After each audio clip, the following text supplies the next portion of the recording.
going to be making a special yarn wreath. And it's a lot of fun to make, and it can be used not just for Valentine's Day. You could use this just on your wall, but I'm going to show you a couple variations on it. What you're going to be using for the yarn wreath is, of course, you're going to want to get a metal frame that you can put around it. I did notice that Dollar Tree has these for $1. Other stores have them for $5.99. So you might want to, if you're looking for something like this, I would suggest that you go for the cheaper model because you're going to cover it up anyway. You're going to need to have your metal frame. And then what I did is I actually sort of splurged and I got this really fun variegated yarn. And I'll show you, it's not quite yarn, it's more like fleece. You see how soft and fluffy it is. And this happens to be what's called Yarn Bee Rainbow Riot. This is available, I know, at Hobby Lobby. And use your 40% off coupon and you can get it for about $5. So this is the yarn that we're going to be using, and we're going to be wrapping it around our wreath. Let me show you how you start this off. Because once you start rolling with it, you just keep pushing it around.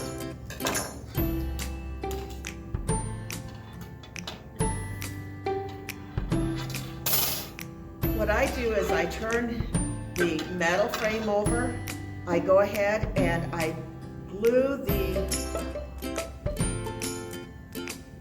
yarn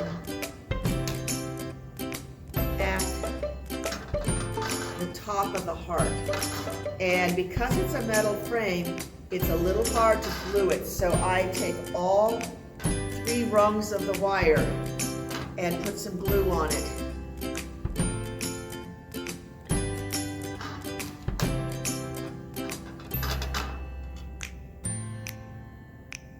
And push it down.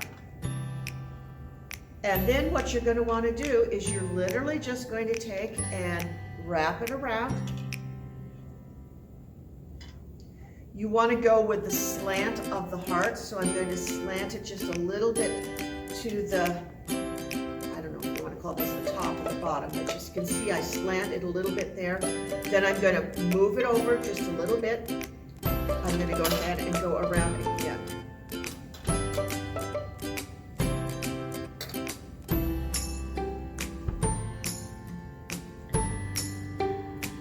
And you just keep doing this all the way around.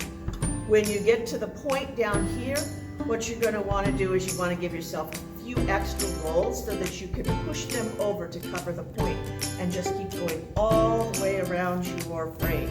And as you can see, it covers it up nicely, but it does it in sort of a different way. When you're through with this part of it, what you want to do is you're going to take embroidery floss, just your regular embroidery floss, matching some of the colors that are in this.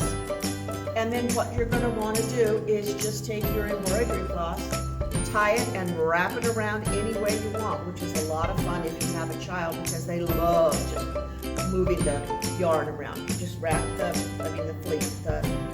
embroidery floss. You just wrap it, tie it, and roll and move it around.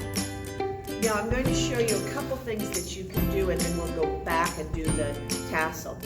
You can have it plain like this, which is nice if you're kind of the type of person that decorates with more simplistic things.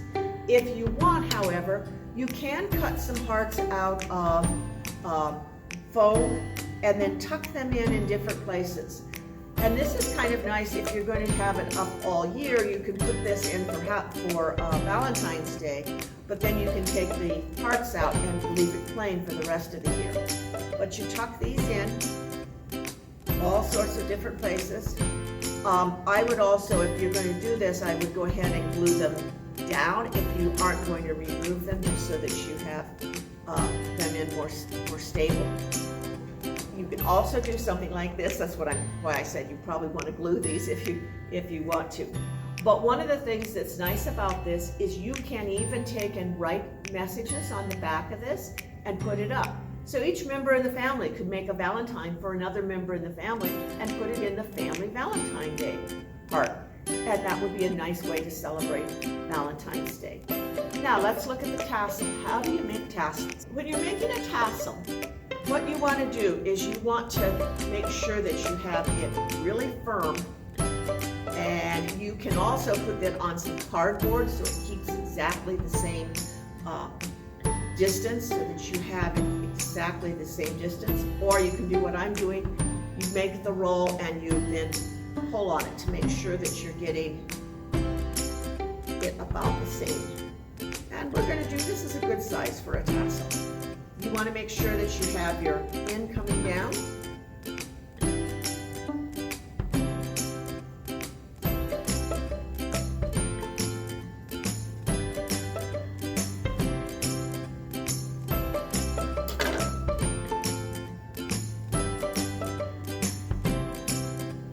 You want to hold this while you're making your knot on it. I have the embroidery floss. You want to have your embroidery floss so that you have a piece coming down. You do not need to put a knot in it. You just want to have a piece that's coming down. And then what you're going to want to do after you get all this together, hold it and then wrap it around. And you really want to wrap it around. You want to really make that nice and tight. And then when you have a little bit of your thread left, you want to go ahead and thread it through your tassel.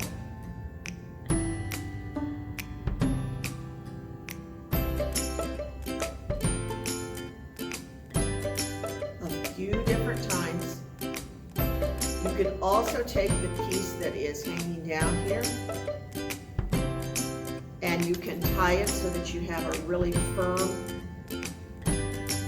And you can make this as thick or thin as you want, meaning you can wrap it around as many times as you want. This one's fairly thick. This one's going to be a thinner one.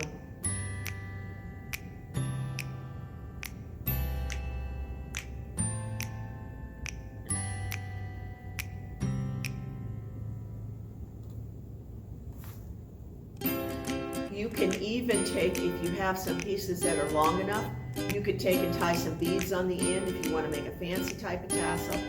You want to make sure that on the tassel you do go under toward the bottom of it and come up on the other side so that your tassel is really in there. So you go to the top and then you're going to go around a couple times and go to the bottom so that you're really getting that thread in there. And then you cut off your ends and you have your tassel. Then you can just take and attach that onto the end of your heart. You don't have to have a tassel, but it does add a little extra something special. Have fun making it.